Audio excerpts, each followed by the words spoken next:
Olá, estamos iniciando pela TV Suprem, braço de comunicação da União Planetária, mais uma entrevista do movimento 2022-2030, o Brasil e o mundo que queremos, que é uma parceria da Universidade de Brasília, através do Núcleo de Estudos do Futuro, com a União Planetária.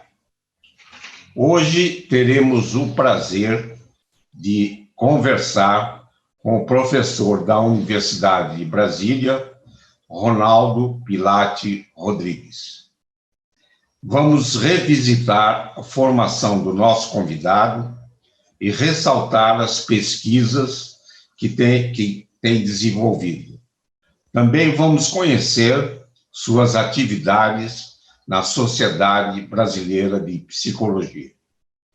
Nosso convidado é graduado em Psicologia pela Universidade de Brasília, onde obteve também o seu doutorado na modalidade sanduíche, tendo trabalhado na Universidade Complutense de Madrid, na Espanha.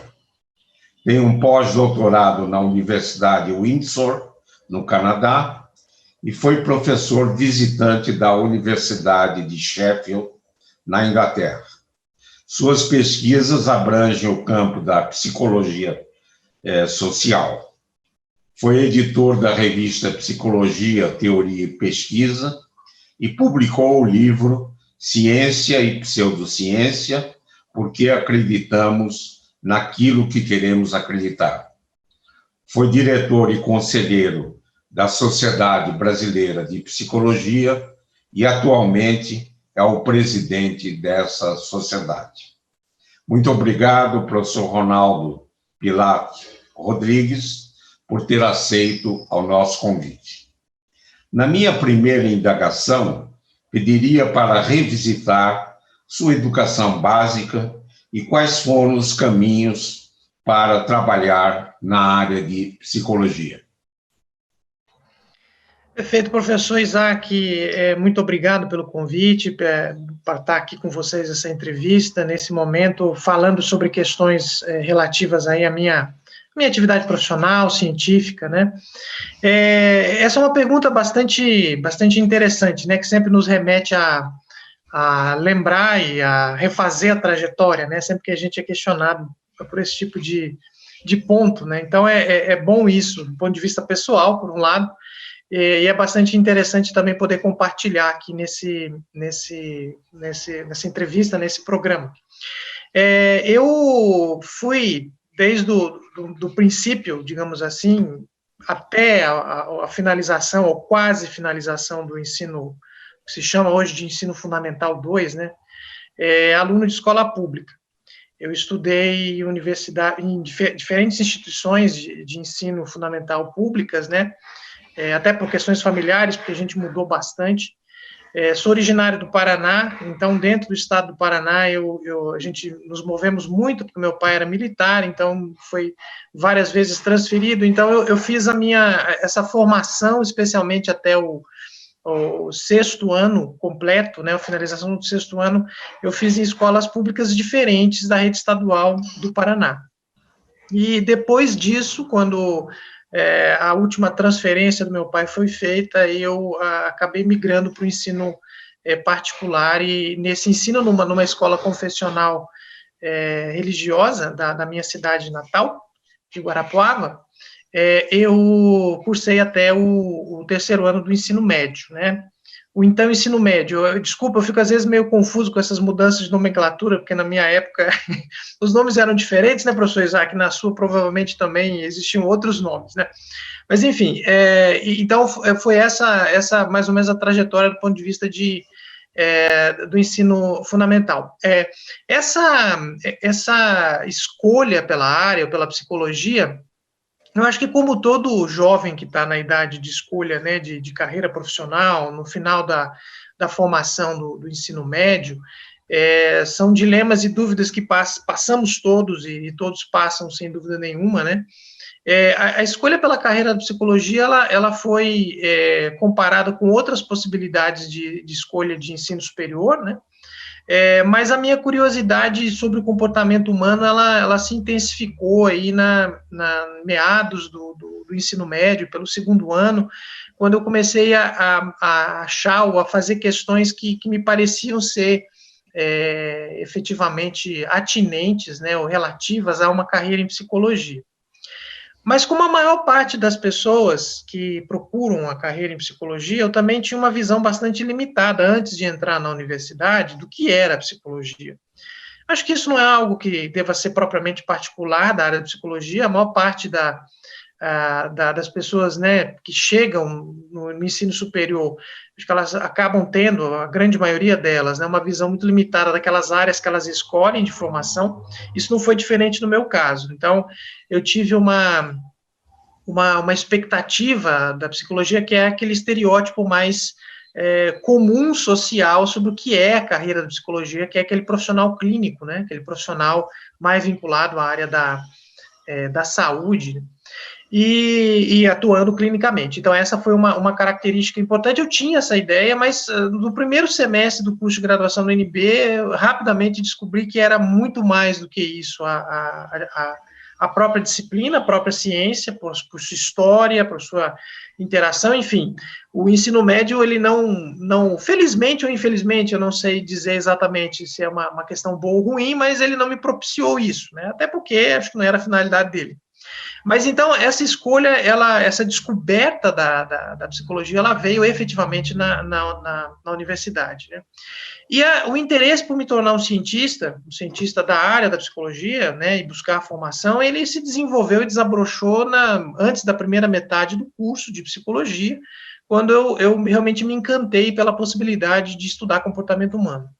Então, essa perspectiva, eu acho que ela é importante, né, e compartilhar isso é uma questão interessante, porque, de certa forma, para os jovens, aqueles que estão buscando a formação ou a escolha de carreiras, né, acho que compartilhar um pouco desses exemplos, das eventuais angústias e de um conhecimento que não é muito amplo, né, na minha época, eu acho que a gente tinha, inclusive, menos a possibilidade de acesso à informação, né, hoje em dia, gerações, elas estão com acesso à informação muito mais facilitado na hora de escolher carreira, sem dúvida nenhuma, isso é algo diferente, né, da minha geração, mas eu acho que é um tipo de angústia e dúvida que ela está presente nas decisões, nas escolhas de todos, nesse momento específico, né, da escolha da carreira. E eu acho que dizer isso, que no fundo a universidade, ela abre a perspectiva e a possibilidade do entendimento real do que são as carreiras, é uma outra informação muito, muito relevante de ser compartilhada, porque quando a gente não está dentro do ambiente universitário, a gente ainda não tem necessariamente clareza do que ele pode nos oferecer. E, em geral, a abertura de perspectiva, de entendimento, seja de uma área de atuação, de uma área de pesquisa, ou até de uma compreensão de como uma área de atuação profissional, ela pode te dar a possibilidade também de você desenvolver uma carreira acadêmica, científica sobre ela, é algo que acaba vindo com a entrada na universidade. E um último elemento, professor Isaac, que eu queria compartilhar, eu particularmente, sobre essas escolhas, né, essa fase final do ensino médio, para mim, foi muito importante. E o acesso a algumas questões, algumas informações, eles foram determinantes para essas escolhas minhas, inclusive, né? Então, eu acho que também é um momento aí importante quando a gente pode contar com bons professores que orientem, que deem informações que às vezes vão além daquela formação da cadeira que ele está ali te possibilitando, né, de formação, seja ela qual for lá no ensino, das tradicionais do ensino médio, também acho que um aspecto de formação que para mim foi muito importante. Eu lembro muito bem, eu tive um professor de química no meu último ano no ensino médio, que para mim foi foi o Fernando Manso, o nome dele era esse, nunca me esqueço, não sei por onde que o Fernando está, não sei se ele vai assistir esse vídeo, chegar a ele, mas que foi um ponto muito importante para mim, não por conta somente das aulas de química, mas pelo tipo de discussão e possibilidade de literatura que ele também deu para se ter uma visão maior sobre o conhecimento científico.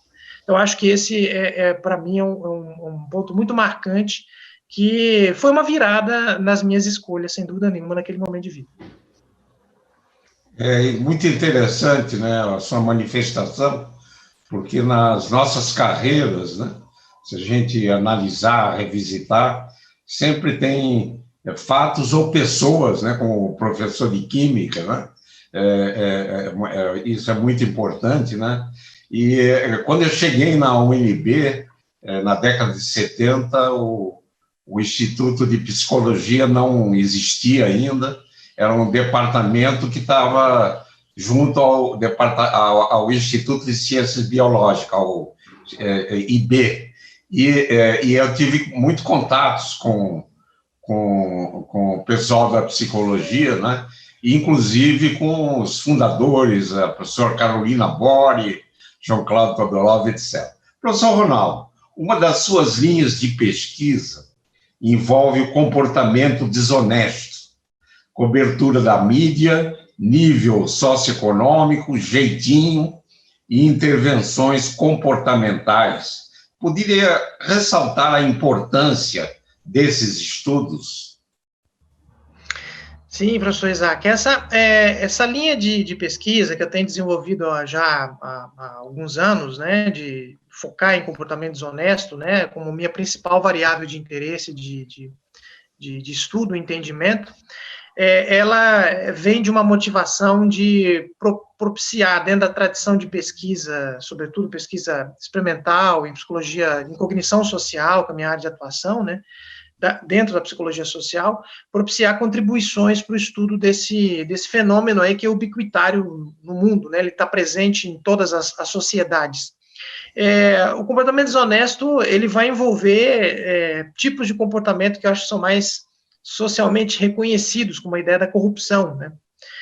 A corrupção é um tipo de comportamento desonesto, mas existem outros comportamentos desonestos. Então, a linha, ela envolve e abarca isso, né?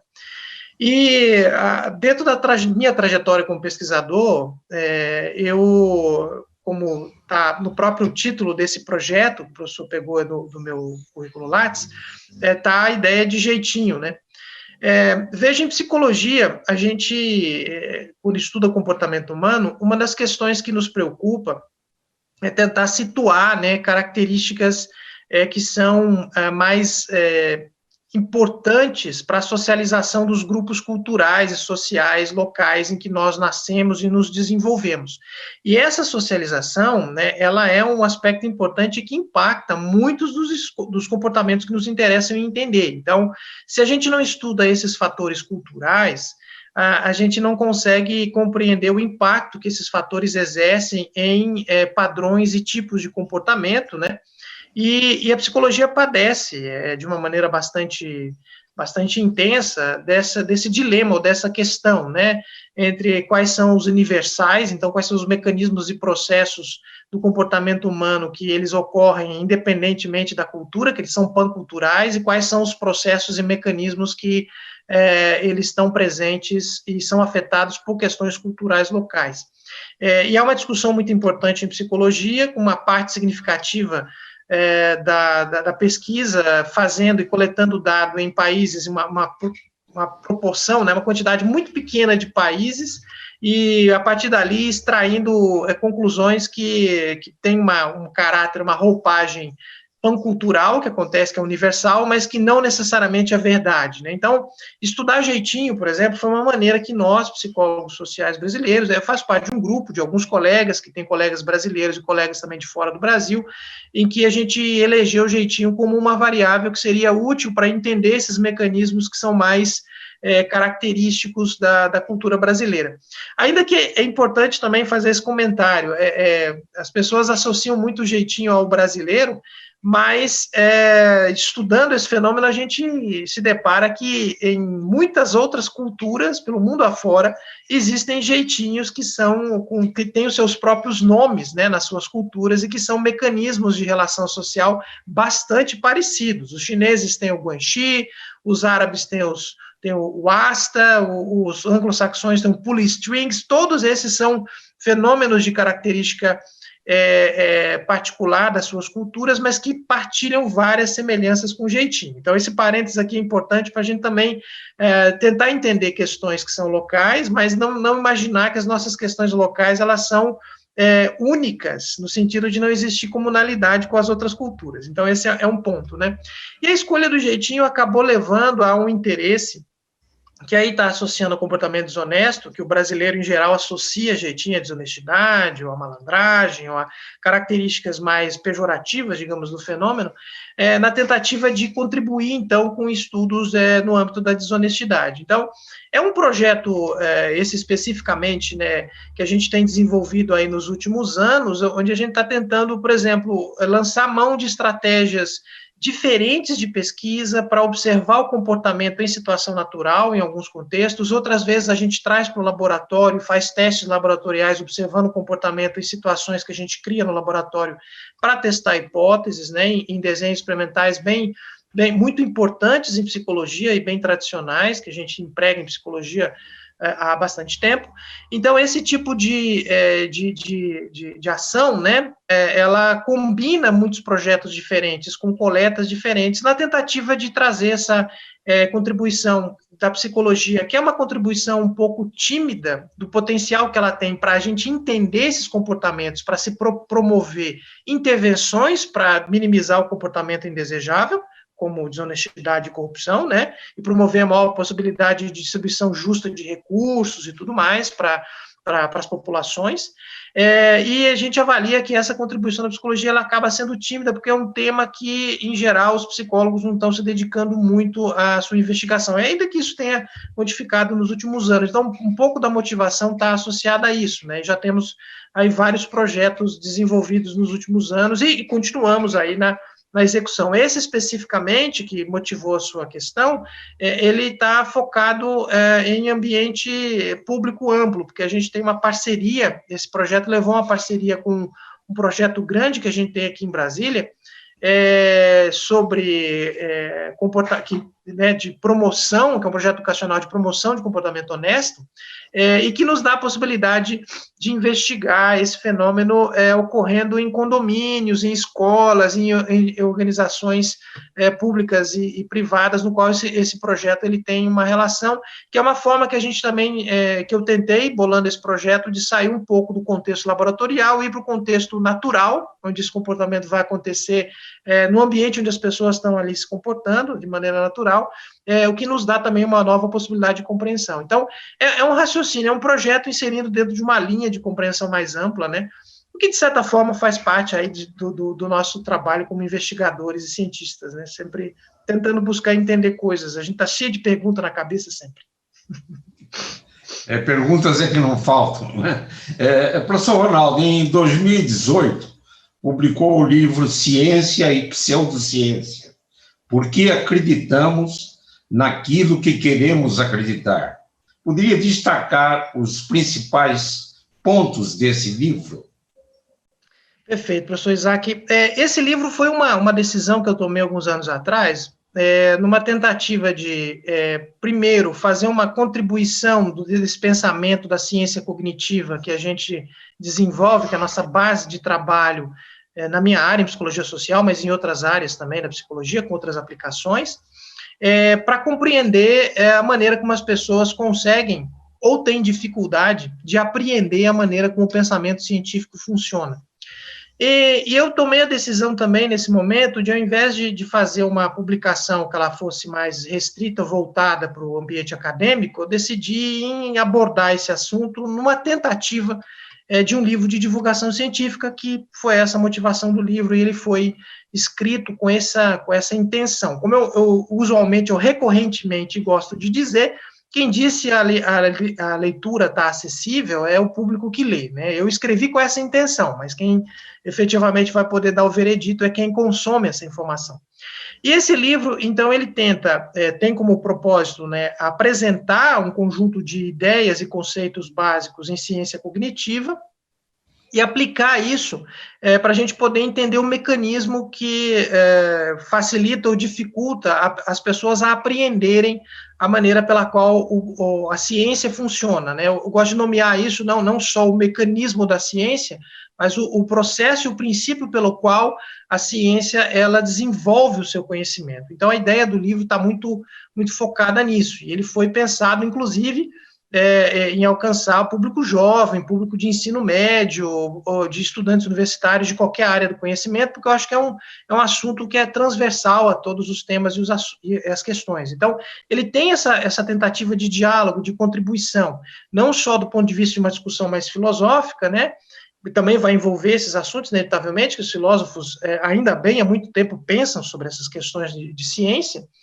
mas também aplicando um pouco do conhecimento científico em ciência cognitiva para entender esses mecanismos. Então, acho que é uma discussão, inclusive, muito atual, que talvez esse ano tenha se tornado mais atual ainda, né, porque a gente tem um recrudescimento e uma frequência muito alta de pensamentos negacionistas que estão populando aí no nosso dia a dia, nas conversas entre as pessoas. Então, é uma contribuição que eu acho que ela ajuda um pouco nesse sentido, entender esses mecanismos cognitivos, inclusive para a gente poder agir para minimizar um pouco desses problemas que a gente tem visto em função desses movimentos mais negacionistas. Eu acho que é um auxílio também nessa dimensão. Professor Ronaldo, poderia comentar o seu artigo Epidemia de Saúde Mental na Covid-19? E que complementa o seu artigo, que esse problema também requer ciência.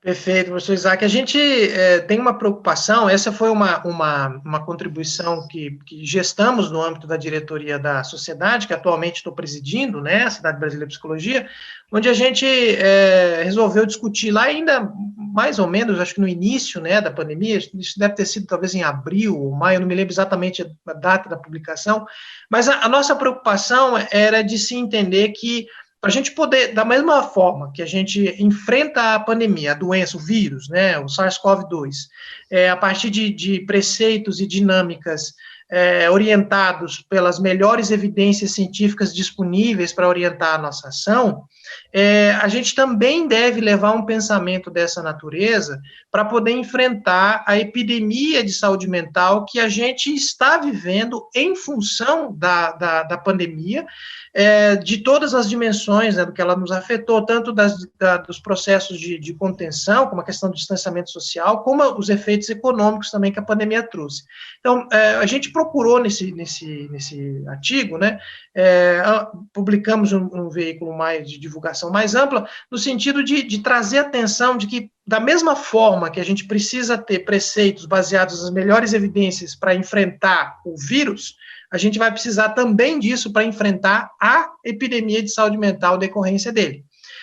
Se a gente se afastar desses preceitos, a gente vai correr os mesmos riscos de ter decisões equivocadas ou menos acertadas quando a gente resolve, por exemplo, receitar ou indicar, né, digamos assim, uma medicação sem evidência empírica de que ela funcione para o tratamento da pandemia. Então, dadas as devidas proporções, a atenção é chamada para esse ponto, né? Isso nos é muito caro e muito importante. Ronaldo, atualmente ocupa a presidência da Sociedade Brasileira de Psicologia. Poderia explicar a importância e ações dessa sociedade? Perfeito, professor Isaac. Com muita honra e muito orgulho ocupa essa função nesse biênio, né? Esse mandato ele dura 2 anos, então eu iniciei no final do ano passado e o meu mandato vai até o final do ano que vem. A Sociedade Brasileira de Psicologia em minha avaliação, e eu acho que muitos colegas concordam comigo, a mais tradicional e mais importante sociedade científica da psicologia brasileira. Nós fizemos uma edição comemorativa em virtude da pandemia, esse ano completamente remoto, completamente virtual, pela primeira vez na história da sociedade, mas fizemos a 50ª reunião anual. Então, a Sociedade Brasileira de Psicologia, ela realiza, né, uma das suas principais ações, essa reunião anual, e ela foi executada, então foi a 50ª executada agora em outubro passado, na última semana, como tradicionalmente acontece também, a 50ª reunião sem nunca ter havido nenhuma interrupção. Então, desde 1971, a SBP, ela promove essa ação, né, que é uma das suas principais ações de congregação da comunicação científica, da comunidade científica em psicologia brasileira. Então, uma honra muito grande poder presidir essa entidade, sobretudo nesse momento comemorativo e com um desafio adicional, né, que nós estamos enfrentando com essa pandemia. E é uma entidade que ela tem como finalidade promover a ciência psicológica, né, promover encontros, promover publicações e uma série de ações nesse sentido. Então, a SBP, ela tem essa característica e tem executado essa função há bastante tempo, de maneira ininterrupta. E é uma entidade que também, graças ao seu histórico, permitiu, inclusive, graças às suas reuniões anuais, que outras entidades científicas em psicologia, elas acabassem nascendo ao longo desses anos, né? Então, a SBP, ela, de certa forma, foi o espaço que permitiu que entidades por exemplo, de temas específicos, de psicologia, de áreas, né, de sub-áreas da psicologia, pudessem nascer e ser executadas. Então, e hoje em dia são entidades que já completam, algumas delas, mais de 20 anos, ou 30 anos de existência. Então, é muito importante, né, essa dinâmica de criação de espaço e condições. Eu, por exemplo, professor Isaac, acho para complementar, exemplificar, retomando um pouco a primeira questão, né, a minha primeira comunicação científica que eu fiz foi numa reunião anual da Sociedade Brasileira de Psicologia. Então, a minha própria carreira como cientista, ela se inicia, de certa maneira, né, graças à oportunidade que entidades científicas como essa nos proporcionaram. No meu caso, a Sociedade Brasileira de Psicologia. Então, é um ciclo muito importante para a existência da ciência brasileira, as entidades científicas, né, e a Sociedade Brasileira de Psicologia é uma entidade dessa no nosso campo, na nossa área, e que trabalha de maneira parceira com tantas outras, faz parte da SBPC, que é uma entidade que congrega todas as áreas do conhecimento, e são ações realmente de extrema importância para criar fomento e espaço para a formação de novas gerações de ciência, para o debate sobre ciência e tecnologia, enfim, para tudo isso que é o nosso dia a dia de trabalho. Certo. Só, Ronaldo, o movimento 2022-2030, o Brasil e o mundo que queremos, ele procura envolver os jovens na construção de caminhos para termos um Brasil e um mundo melhor e mais justo. Poderia, nesse final de programa, enviar uma mensagem aos jovens que nos assistem? Com todo prazer, professor Isaac. Eu recomendaria que vocês buscassem um processo de formação e interesse por assuntos de ciência, para além de eventuais interesses profissionais que possam não necessariamente resultar em carreira acadêmica. Eu falo isso porque eu acho que desenvolver uma capacidade de pensamento crítico e científico é algo fundamental para a gente poder promover uma sociedade melhor, mais justa, porque ela permite pessoas que conseguem avaliar as suas ações profissionais para além, eventualmente, daquilo especificamente que elas foram formadas. Então, é uma visão de formação de cidadania. Então, eu convidaria, estimularia, façam isso. Independentemente de terem ou quererem seguir uma carreira acadêmica ou não, a capacidade de você desenvolver pensamento científico, crítico, é algo que é útil para qualquer atividade profissional. Então, fica aqui o meu convite. E o meu convite também é para que não achem ou não acreditem que você vai conseguir de maneira ampla, apenas sentando no banco da escola, que isso aconteça. É necessário um pouco mais de envolvimento, às vezes até de cobrança um pouco da escola, que nos fornece isso, né, para que algumas ações elas possam permitir isso de uma forma mais integral. Então, fica aqui o meu convite para que se interessem por isso, busquem essa formação e cobrem de suas escolas para que essa formação seja possibilitada. Voltando um pouco à primeira pergunta, e só já finalizando, professor Isaac, eu acho que não tive, esse foi um exemplo que aconteceu comigo, e eu vejo relatos de autores que me foram muito caros ao longo da minha formação, que relatam coisas semelhantes, né, que lá no ensino fundamental, infelizmente, essa inspiração vinda da ideia de compreender o pensamento científico, ela ela começa a germinar ali, mas ela não se concretizou ali. Eu acho que talvez tenham pessoas com histórias diferentes onde isso possa ter acontecido, mas não foi no meu caso, foi na universidade onde eu descobri isso, né? Mas eu acho que a gente deve batalhar, e os jovens que estão na formação do ensino fundamental, buscar, de alguma forma, questionar a própria escola para que ela permita esse processo de formação. Não só aquela formação em ciência, que é de aprender conceitos, aprender questões, que é uma questão necessária, mas para a gente poder ter uma formação suficiente em pensamento científico, a gente tem que ir um pouco além disso. Então, tem que me perguntar como aquele conceito científico foi construído e como ele chegou àquilo, àquela concepção.